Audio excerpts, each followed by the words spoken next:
आगाज करेंगे इस खबर के साथ कि हुकूमती हथकंडे काम ना आए, झूठे मुकदमात में फंसाने की कोशिश करने वालों को मुंह की खाना पड़ गई। हक ने फतह हासिल कर ली। बोल न्यूज के senior anchor person Imran Riaz Khan को रियासती इदारे की तौहीन के इल्जाम से बरी कर दिया गया है। जुडिशल मजिस्ट्रेट गुलाम मुर्तजा विर्क ने इमरान रियाज खान को रिहा करने का हुक्म दे दिया। FIA की जिस्मानी रिमांड की इस्तदा को मुस्तरद कर दिया गया है। हुकूमती हथकंडे काम ना आए, झूठे मुकदमात में फंसाने की कोशिश करने वालों को मुंह की खाना पड़ी। खावर अब्बास हमारे साथ मौजूद हैं, सूरत हाल उनसे जानेंगे। खावर, बताइएगा कब तक रिहा किया जाएगा इमरान रियाज खान को? जी बिल्कुल, गुलाम मुर्तजा विर्क की अदालत है। जज साहब ने जो है वो इनकी इस्तदा मुस्तरद कर दी जो FIA की जानिब से की गई थी जिस्मानी रिमांड की, और जो बोल न्यूज साहब उनको इस इल्ज़ाम से बरी-उज़-ज़िम्मा करार देते हुए रिहा करने का हुक्म दे दिया। और कुछ ही देर में जो जज साहब के अहकामात हैं वो FIA में पेश करके इमरान रियाज साहब को वहाँ से रिहा करवा लिया जाएगा। इससे कबल जो अदालत में दलाइल पेश किए गए उसमें बताया गया कि उन्होंने किसी भी इदारे की किसी किस्म की कोई जो है वो दिलआज़ारी के हवाले से बात नहीं की। उन्होंने एक सवाल किया अवाम से, जिस सवाल के जवाब में अवाम का उन्होंने जो है रद्द-ए-अमल लिया, और उनका कहना था कि यही एक सहाफ़ी का काम होता है। और इससे कबल ना कभी उन्होंने किसी पाकिस्तान में बसने वाले शख्स को, ना किसी इदारे को, ना कभी किसी सियासतदान को कभी किसी जाती तनकीद का निशाना नहीं बनाया। उसकी निजी जिंदगी के बारे में बात नहीं की। जो अवाम की बात होती है, सहाफ़ी का वही काम होता है सवाल उठाना। उनका कहना था कि हमने सवाल उठाया था और उनके जो दलाइल हैं उनके वकील अली इशफाक की जानिब से पेश किए गए, जिसके बाद जो है वो फैसला महफूज कर लिया गया था और कुछ ही देर बाद सुनाना था। और ये फैसला गुलाम मुर्तजा विर्क साहब हैं जिनकी जानिब से सुनाया गया और इमरान रियाज साहब को बाइज्जत जो है वो बरी करने का हुक्मनामा जारी किया गया है। जी ठीक है, इमरान रियाज खान को बाइज्जत बरी करने का हुक्म अदालत की जानिब से जारी कर दिया गया है। बिल्कुल, हुकूमती हथकंडे काम ना आए, झूठे मुकदमात में फंसाने की कोशिश करने वालों को मुंह की खानी पड़ गई है। हक ने फतह हासिल कर ली है। बोल न्यूज के senior anchor person Imran Riaz Khan को रियासत की तौहीन के इल्जाम से बरी कर दिया गया है। जुडिशल मजिस्ट्रेट गुलाम मुर्तजा विर्क ने इमरान रियाज खान को रिहा करने का हुक्म दे दिया। FIA की जिस्मानी रिमांड की इस्तदा मुस्तरद कर दी गई। खबर ये बताइएगा, FIA को कुछ तंबीह की गई है अदालत की जानिब से? जी, FIA के अफराद जो है उनकी जानिब से जब दलाइल पेश किए गए तो जज साहब का कहना, मजिस्ट्रेट साहब का कहना था कि बिल्कुल आप जो है वो अपने दलाइल पेश करें, मगर उनकी जानिब से तो वो वीडियो क्लिप भी मौजूद नहीं था जिसकी बुनियाद पर मुकदमा दर्ज कराया गया था, और वो किसी और के मोबाइल से जज साहब को वो वीडियो क्लिप दिखाया गया। और ये जो अदालत का फैसला है यही तंबीह है कि इस तरह से जो है वो आज़ादी इज़हार राय को दबाने की कोशिश ना की जाए, बल्कि इमरान रियाज साहब ने जो है उधर अदालत से निकलते हुए पाकिस्तान जिंदाबाद के नारे भी लगाए। और उनका ये कहना था कि हम ना तो सोच सकते हैं, ना इससे कबल, ना कभी आइंदा और ना अब हम कभी किसी पाकिस्तान के रियासती इदारे को तनकीद का निशाना नहीं बना सकते। जो बात है किसी शख्सियत के हवाले से जो सवाल किया गया था, उस सवाल के जवाब में जो रद्द-ए-अमल अवाम का था, उसी रद्द-ए-अमल पे एक सहाफ़ी जो है वो बात करता है और आवाज़ उठाना सहाफ़ी का काम होता है। उनका बहुत सारी जज्बाती गुफ्तगू उन्होंने की। उन्होंने कहा कि मैं रियासत से पाकिस्तान का एक मुहिब्बे वतन शहरी हूँ और मैं आइन की जंग लड़ता रहूँगा, और जो आइन मुझे जिस चीज़ की इजाज़त देता है उसको बमांगे दोहल मैं उसके लिए आवाज़ उठाता रहूँगा। और काफ़ी ज़्यादा लोग सिविल सोसाइटी के, वकला बरादरी के और शोबा सहाफ़त से बहुत ज़्यादा अफराद वहाँ पर आप जैसे कि फुटेजेस में देख सकते हैं कमरा अदालत में भी मौजूद थे। इमरान रियाज साहब के साथ इज़हार यकजहती के लिए वहाँ पर मौजूद थे, और तमाम जो है वो इसलिए वहाँ पर मौजूद थे कि उनका कहना था कि आप हक सच की आवाज़ बुलंद करते हैं। और लोगों ने, वहाँ पर मौजूद लोगों ने बोल को भी खराज तहसीन पेश किया कि जिस तरह से उन्होंने अपने सहाफ़ी, अपने एंकर पर्सन का साथ दिया और दिन रात जो है वो उनकी रिहाई के लिए अपनी कोशिशों में अपना किरदार अदा किया। ठीक है खावर अब्बास, अगर हम बैकग्राउंड में जाएं, इमरान रियाज खान को जिस तरह से एयरपोर्ट से गिरफ्तार किया गया था, उसके बाद उनके साथ जो कुछ होता रहा, एक बार इस बारे में नाज़रीन को बताइएगा।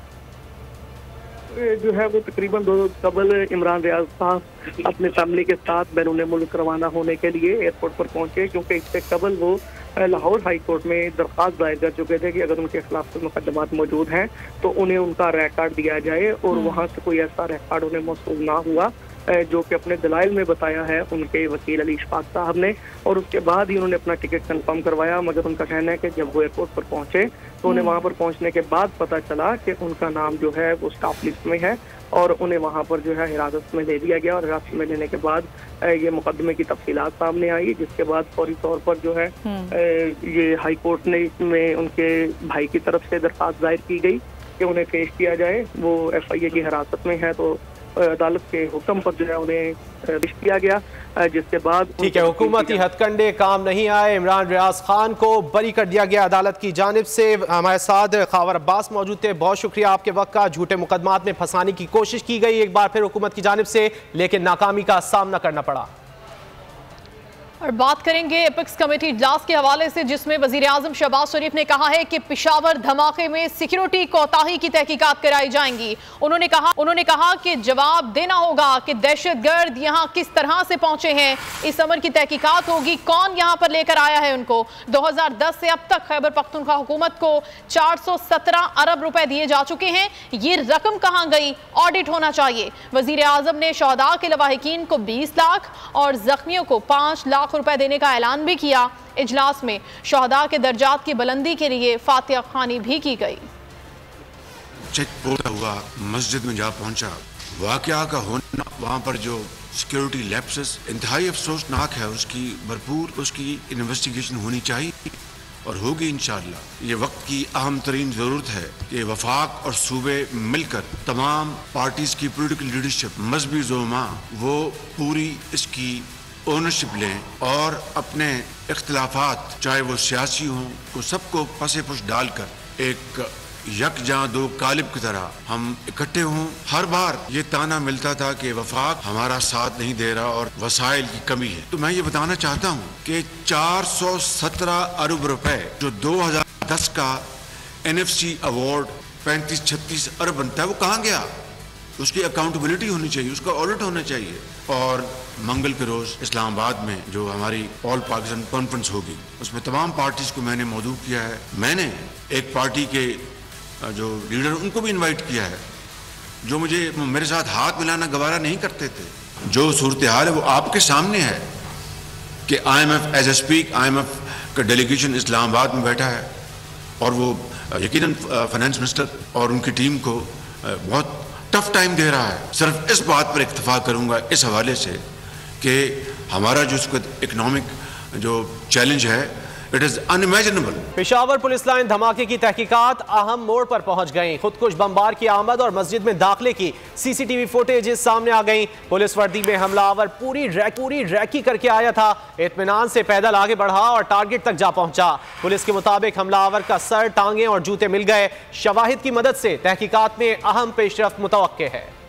पेशावर धमाके की तहकीकात आहिस्ता आहिस्ता सामने आने लगी। एक बात, दहशतगर्द पूरी तैयारी से आया था, पुलिस लाइन की मुकम्मल रेकी कर चुका था। CCTV फुटेज ने सब वाज़ेह कर दिया। बमबार पुलिस वर्दी में बाइक पर आया, इब्तदाई नाके पर खड़े एहलकार को सलाम करके आगे बढ़ा। वक्त 12:37। गेट के बाहर गाड़ी खड़ी करने की कोशिश मुहाफिज एहलकार ने नाकाम बनाई। मोटरसाइकिल स्टार्ट न हुई तो पैदल ही चल पड़ा। 12:38। बमबार बाइक पैदल लेकर पुलिस लाइन में दाखिल हो गया। बाइक पार्किंग एरिया में गाड़ियों के दरमियान खड़ी कर दी। 12:40। हेलमेट हाथ में था मगर चेहरा मास्क के पीछे था। मुख्तलिफ रास्तों से गुजरते हुए मस्जिद की जानिब चल पड़ा। 12:44। मस्जिद में पैदल ही दाखिल हो गया। पुलिस के मुताबिक बमबार का सर, निचला धड़ और जूते मिल गए। हेलमेट और दीगर से इस्तेमाल अशिया भी तहवील में ली जा चुकी हैं। मिलने वाले शवाहिद की रोशनी में तहकीकात जारी हैं। और भारत का मकरू चेहरा एक बार फिर बेनकाब। भारत पाकिस्तान में दहशतगर्दी की आग भड़का रहा है। यूरोपीय मैगजीन मॉडर्न पॉलिसी की चश्मकुशा रिपोर्ट सामने आई है।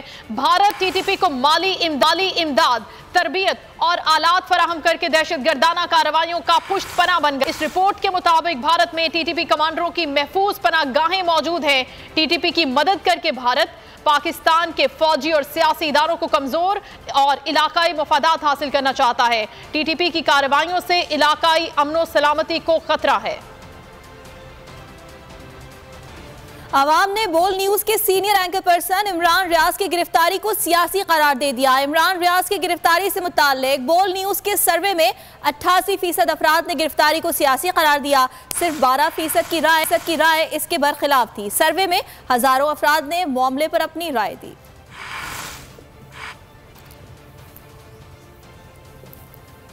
अवाम ने बोल न्यूज के senior anchor person Imran Riaz की गिरफ्तारी को सियासी करार दे दिया है। इमरान रियाज की से मुताल्लिक बोल न्यूज के सर्वे में 88% अफराद ने गिरफ्तारी को सियासी करार दिया।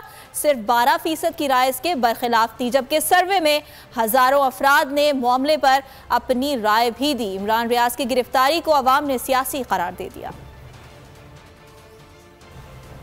पाकिस्तान तहरीक इंसाफ का पिशावर प्रेस क्लब के बाहर अमन मार्च जारी है। अमन मार्च में कारकुनों की बहुत बड़ी तादाद की शिरकत। पीटीआई रहनुमा मुराद सईद अमन मार्च से खिताब करेंगे। तहरीक इंसाफ के साबिक सूबाई वुज़रा और क़यादत भी शरीक होगी। मज़ीद तफसीलात जान लेते हैं बोल न्यूज़ के नुमाइंदे मोहम्मद नुमान से, जो इस वक्त एहतजाज में शरीक है। नुमान, बताइए क्या इस वक्त मनाजिर है? जी बिल्कुल, तहरीक इंसाफ के कारकुनों की आमद पेशावर प्रेस क्लब के बाहर जारी है और मुख्तलिफ इलाकों से ग्रुप्स की शक्ल में यहाँ पर कारकुन आ रहे हैं। जो ज़िली क़यादत है जिसमें अरबाब आसिम हो गए, साबिका MNA अरबाब शेर अली और ख़वातीन साबिका MPAs वो यहाँ पर मौजूद हैं। और अभी इंतज़ार किया जा रहा है कि जो तहरीक इंसाफ के रहनुमा मुराद सईद, क्योंकि उनका मरकज़ी खिताब होना है यहाँ पर अमन मार्च के हवाले से, उनका इंतज़ार किया जा रहा है। और कारकुन अभी यहाँ पर प्रेस क्लब के बाहर अमन के हक़ में नाराबाजी कर रहे हैं। जो मकामी क़यादत हैं यहाँ की तहरीक इंसाफ की, उनकी जानिब से खिताबात भी यहाँ पर जारी हैं और कारकुन काफ़ी पुरजोश दिखाई देते हैं। और इनका यही मुतालबा है कि अमन के लिए तमाम जो इख्तिलाफात हैं उनको एक साइड पर रख कर इसके लिए तमाम को कोशिशें करनी चाहिए। पाकिस्तान तहरीक इंसाफ का अमन मार्च जारी है। बहुत शुक्रिया अनुमान, आपने अपडेट किया। और मुल्क में दहशतगर्दी का आफरीत एक बार फिर से सर उठाने लगा है। ताहम हुकूमत की जानिब से मामले पर गैर संजीदगी कम नहीं हो सकी। वजीर आजम शहबाज शरीफ दुख दर्द बांटने की बजाय एहसानात याद दिलाने में मसरूफ नजर आते हैं। पख्तूनख्वा हुकूमत को दिए गए 147 अरब रुपए का हिसाब मांगने लगे। जो बात कल कही वो आज भी दोहरा दी। अगर आपको ये वीडियो पसंद आई है तो लाइक पर क्लिक करें। खूने नाहक बहुत पी चुकी ये जमीन, अब कोई दिन में ये खून उगलने को है। खत्म हो जाएगी ये तमाशागरी, वक्त पलटेगा रोजे जजा की तरह। ये जो पेशावर में ताजा लहू है बहा, एक क़यामत करेगा फलक पर बपा। गम की सलमनाक घड़ी में बोल सानह पेशावर में शहीद होने वालों के लवाहिकीन के साथ